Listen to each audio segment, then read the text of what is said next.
जय श्री राम। अयोध्या को क्या कहते हैं धार्मिक नगरी, जानिए श्री राम जन्मभूमि अवध की कहानी।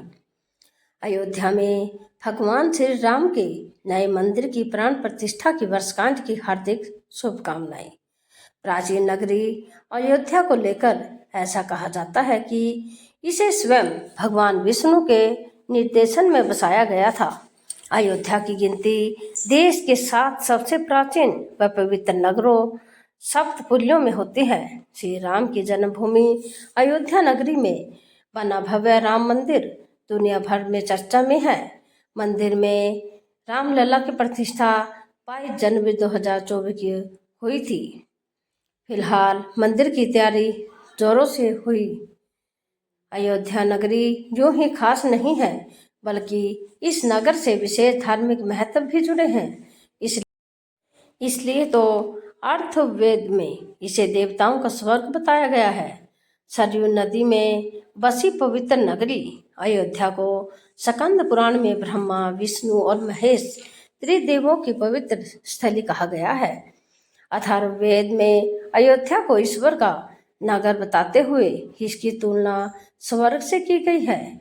वही स्कंद पुराण के अनुसार अयोध्या का ए शब्द ब्रह्मा जयकार विष्णु और ध्य का रुद्र का स्वरूप है। वहीं महाकवि महर्षि वाल्मीकि ने भी महाकाव्य रामायण में अवध को पवित्र नगर बताया है। अयोध्या की प्रचलित कथा। अयोध्या नगरी के धार्मिक दृष्टिकोण को लेकर एक कथा खूब प्रचलित है, जिसके अनुसार अयोध्या के महाराज विक्रमादित्य एक बार भ्रमण करते हुए सरयू नदी के पास पहुंचे। उस समय उन्हें अयोध्या की भूमि में कुछ चमत्कार दिखाई दिए। आसपास के संतों ने महाराज विक्रमादित्य को अवधपुरी की धार्मिक महत्ता के बारे में बताया। इसके बाद विक्रमादित्य ने यहाँ विभिन्न मंदिरों, सरोवर, कूप आदि का निर्माण कराया। इसके साथ ही अयोध्या नगरी में एक सीता कुंड भी मान्यता है कि इस कुंड में स्नान करने से व्यक्ति के सभी पाप कर्मों का नाश होता है। भारत की प्राचीन संस्कृति सप्तपुलियों में अयोध्या का स्थान प्रथम है। अयोध्या को श्री राम की जन्मभूमि के साथ ही साकेत नगरी के नाम से भी जाना जाता है। हिंदुओं के साथ ही बौद्ध और जैन धर्म के लिए भी अयोध्या नगरी का खास धार्मिक महत्व है। आइए जानते हैं श्री राम जन्मभूमि अयोध्या कैसे बनी धार्मिक नगरी। अयोध्या की स्थापना रामायण के अनुसार सरयू नदी के किनारे बसी अयोध्या नगरी की स्थापना सूर्यपुत्र वैवस्वत मनु द्वारा की गई। वैवस्वत मनु का जन्म लगभग 6673 ईस्वी पूर्व बताया जाता है।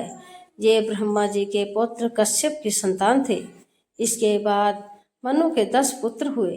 इनमें इल, इक्ष्वाकु, कुशनाम, अरिष्ट, धृष्ट, नृष्यंत, क्रूप्स, महाबली, सत्याति और पृषद थे।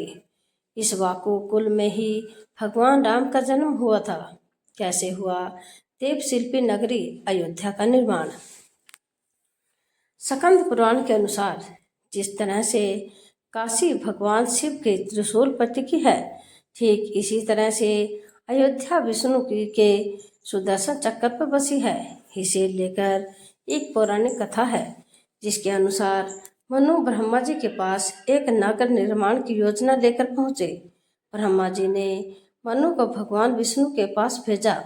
विष्णु जी ने मनु के लिए साकेत धाम का चयन किया।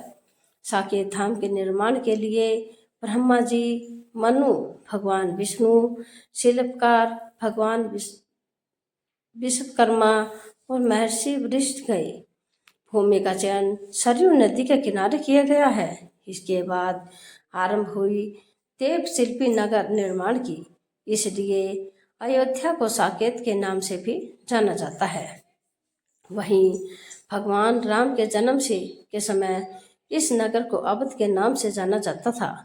अयोध्या नगरी से जुड़ी कुछ खास बातें। वाल्मीकि रामायण के 5वें सर्ग के बालकांड में अयोध्या का वर्णन करते हुए कहा गया है कि अयोध्या 12 योजन लंबी और 3 योजन चौड़ी थी। अयोध्या नदी, मंदिर और घाटों की प्रसिद्ध नगरी भी है। यहाँ के प्रसिद्ध सरयू नदी के किनारे 14 प्रमुख घाट भी हैं, जिसमें गुप्त द्वार घाट, कैकई घाट, कौशल्या घाट, पाप मोचन घाट, लक्ष्मण घाट आदि हैं। अयोध्या में ही भगवान श्री राम का जन्म हुआ, इसलिए इसे राम जन्मभूमि कहा जाता है। लेकिन इसी के साथ यहाँ कई महान योद्धा, ऋषि मुनि और अवतारी पुरुष भी हुए। जैन मतानुसार अयोध्या में ही आदिनाथ समेत 5 तीर्थकारों का भी जन्म हुआ था। 12वीं सदी के आसपास अयोध्या में बड़े पैमाने पर सूफी संतों के भी रहने का प्रमाण मिलता है। कहा जाता है कि भगवान श्री राम के समाधि लेने के बाद त्रेता युग में ही अयोध्या नगरी उजड़ गई थी। तब श्री राम के पुत्र कुश ने अयोध्या को फिर से बसाया और कुश दोबारा अयोध्या का पुनर्निर्माण कराने के लिए सूर्य वंश की अगली 44 पीढ़ियों तक अयोध्या का अस्तित्व बरकरार रहा। लेकिन महाभारत युद्ध के बाद अयोध्या फिर से उजड़ गई। इसके बाद अयोध्या मौर्य से लेकर गुप्त, कन्नौज, मुगल शासकों के अधीन रही।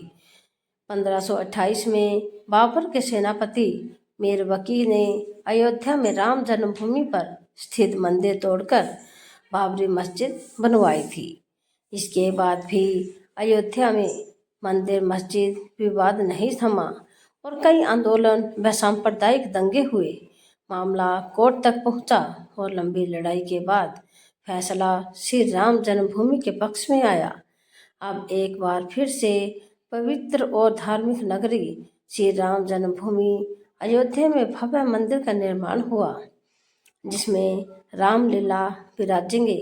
मंदिर की प्राण प्रतिष्ठा 22 जनवरी 2024 को हुई। इस वर्ष 2025 में राम मंदिर की पहली वर्षगांठ मनाई जाएगी।